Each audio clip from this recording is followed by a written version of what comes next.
बिस्मिल्लाहिर्रहमानिर्रहीम। Problem unit number 1 physics का study करेंगे। पहला प्रॉब्लम में जो हमारे पास गिवन डाटा है उसमें देखिए जो टाइम पीरियड है दैट इज़ 0.02 सेकेंड और हमने कैलकुलेट करनी है फ्रीक्वेंसी। तो फ्रीक्वेंसी का जो हमने डेफिनेशन स्टडी की है तो फ्रीक्वेंसी की डेफिनेशन होती है जी reciprocal of time period. Frequency is also calculated as reciprocal of time period. तो यहाँ पे फ्रीक्वेंसी के लिए हमारे पास हो जाएगा F इक्वल्स टू 1/t। तो हमारे पास 1/t 1/t जो हमारे पास गिवन डाटा में था time period that is 0.02 second. इनको डिवाइड करेंगे 1 डिवाइडेड बाय 0.02 तो हमारे पास फ्रीक्वेंसी आएगी एज 50 हर्ट्ज़। हर्ट्ज़ क्या होता है जी? S I unit of frequency. ठीक है जी, ये सिंपल सा न्यूमेरिकल था हमारे पास पहला। प्रॉब्लम नंबर 2 में जो हमारे पास गिवन डाटा है जी वो ये है कि the length of a simple pendulum is 84 centimetre. तो सेंटीमीटर से मीटर में कन्वर्ट करने की जो लेंथ की ऐसे यूनिट होती है दैट इज़ मीटर। तो सेंटीमीटर से मीटर में कन्वर्ट करेंगे दैट इज़ 84 × 10⁻⁻²। तो दूसरा गिवन है जी gravity on earth GE that is 9.8 metre per second square. यहाँ तक तो आपको हो गया जी गिवन डाटा।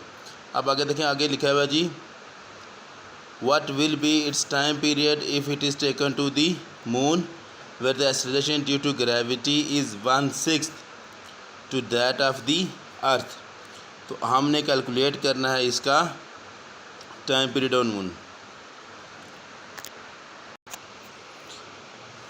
तो ग्रेविटी ऑन मून जो है that is 1/6 of the gravity of the earth GE/6 हो जाएगा। जो स्टेटमेंट आपको गिवन है gravity on moon is 1/6 to that of the gravity on अर्थ तो GE/6 हो जाएगा। तो GE की वैल्यू हमारे पास होती है 9.8 कि gravity on earth that is 9.8 और 6 चूँकि ये 1/6 था तो डिवाइड करेंगे तो हमारे पास ग्रेविटी ऑन मून आ जाएगी that is 1.63 metre per second square.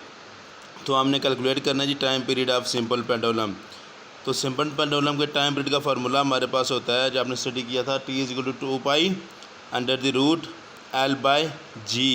यहाँ पे GM आ जाएगा चूँकि जो ग्रेविटी होगी हमने मून की ग्रेविटी यहाँ पे यूज़ करनी है उसके अकॉर्डिंग, चूँकि simple pendulum is taken to the moon ये हमारी प्रॉब्लम की स्टेटमेंट में था। तो वैल्यू सब्स्टिट्यूट करेंगे 2π की वैल्यू 3.14 √, लेंथ हमारे पास थी 84 सेंटीमीटर तो हमने इसको मीटर में कन्वर्ट किया दैट इज़ 0.84। ये हमारे पास ग्रेविटी ऑन मून था 1.63। वैल्यू पुट करेंगे तो इसको सिंपल कैलकुलेट करके तो हमारे पास इसका भी आंसर आ जाएगा। मेन चीज़ होती है न्यूमेरिकल का फार्मूला एडजस्ट करना या फार्मूला सेलेक्ट करना। अगर आपको वो आ जाए तो बाकी काम कैलकुलेशन बहुत आसान होती है इसकी।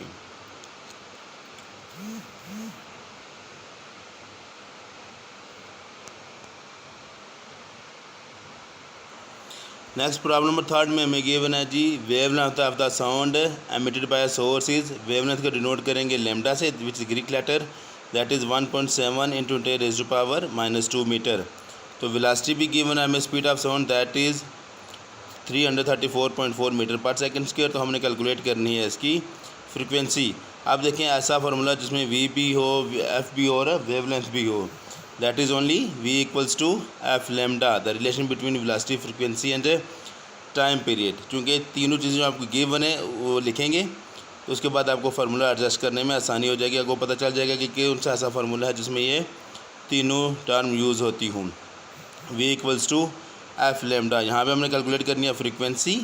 तो वेवलेंथ फ्रीक्वेंसी से मल्टीप्लाई हो रहा है तो जब V के साथ आगे शिफ्ट करेंगे इसको लेफ़्ट साइड पे तो डिवाइड हो जाएगा। सो हमारे पास आ जाएगा F = V लैम्डा। तो वैल्यूज़ सब्स्टिट्यूट कर देंगे तो आगे डिवीजन कर लेंगे इनकी तो हमारे पास आ जाएगी frequency 1.96 × 10⁻⁴ hertz which is SI unit of frequency. Next problem number 4 देखें, उसमें हमारे पास गिवन डाटा है जी a source is producing 15 waves in 3 second calculate its frequency. तो फ्रीक्वेंसी ऑफ वेव की डेफिनेशन में हमने पढ़ा था जो फ्रीक्वेंसी क्या होती है। Frequency wave number of vibration over time taken, number of vibration by time taken. तो नंबर ऑफ वाइब्रेशन हमारे पास है 15 और टाइम टेकन है 3। तो 15 और 3 को डिवाइड करेंगे तो हमारे पास फ्रीक्वेंसी आ जाएगी एज 5 हर्ट्स। ये फार्मूला हम एडजस्ट करेंगे from the definition of frequency of wave से। नेक्स्ट पार्ट है इसका जी कि आपने कैलकुलेट करना है इसकी वेव लेंथ। तो distance between crest and trough हमें गिवन है दैट इज़ 10 सेंटीमीटर। चूँकि जो वेव लेंथ होती है that is distance between two consecutive waves. तो जब क्रस्ट और ट्राफ के दरमियान डिस्टेंस फाइंड करेंगे तो ये वेव लेंथ हमारी शॉर्ट हो जाएगी, इसको हाफ कर लेंगे या 2 से डिवाइड करेंगे तो हमारे पास distance between crest and trough आ जाएगी that is λ/2 equals to 10 centimetre. आप सोचेंगे ये वेव लेंथ होती है लेमडा, ये λ/2 कहाँ से आ गया? अगर होता है ना डिस्टेंस बिटवीन टू वेव्स तो वहाँ पे हम यूज़ करते हैं सिर्फ लेमडा। चूँकि यहाँ पे प्रॉब्लम में गिवन है the distance between consecutive crust and trophies. तो क्रस्ट और ट्राफ का जब डिस्टेंस हो जाएगा तो उसमें हम यूज़ करेंगे λ/2। तो λ/2 10 सेंटीमीटर हो जाएगा तो लेमडा हमारे पास हो जाएगा 20। चूँकि 2 डिवाइड हो रहा है तो उस साइड पर जाके इसको मल्टीप्लाई करेंगे। नेक्स्ट पार्ट में हम कैलकुलेट करेंगे इसकी वेलोसिटी। हमने यहाँ पे कैलकुलेट कर ली था, इसका वेव लेंथ कैलकुलेट कर लिया है। तो अब कैलकुलेट करेंगे वेलोसिटी। फ्रीक्वेंसी भी हमने फर्स्ट पार्ट में कैलकुलेट कर ली थी और वेव लेंथ भी हमने कैलकुलेट कर लिया है। तो v equals to F lambda formula use करेंगे तो हमारे पास प्रॉब्लम का सलूशन आ जाएगा that is v equals to F lambda. Frequency हमारे पास थी 5 हर्ट्स, वेव लेंथ हमारे पास आ गई थी 20 सेंटीमीटर। तो वैल्यू पुट करके तो हमारे पास इसका आंसर आ जाएगा। तो देखिए यहाँ पे जो 20 सेंटीमीटर में हमारे आंसर, तो लेंथ का जो डिस्टेंस होता है फार्मूला वो मीटर होता है जी। वेलोसिटी उसकी कैलकुलेट करेंगे तो सेंटीमीटर से मीटर में कन्वर्ट करने के लिए 100 से डिवाइड करेंगे 10⁻²। तो 100 को और 10⁻² को जब मल्टीप्लाई करेंगे 10⁻² मीन 1/100 और 100 और 1/100 को जब डिवाइड करेंगे तो हमारे पास आ जाएगी इसकी velocity 1 metre per second which is SI unit of velocity.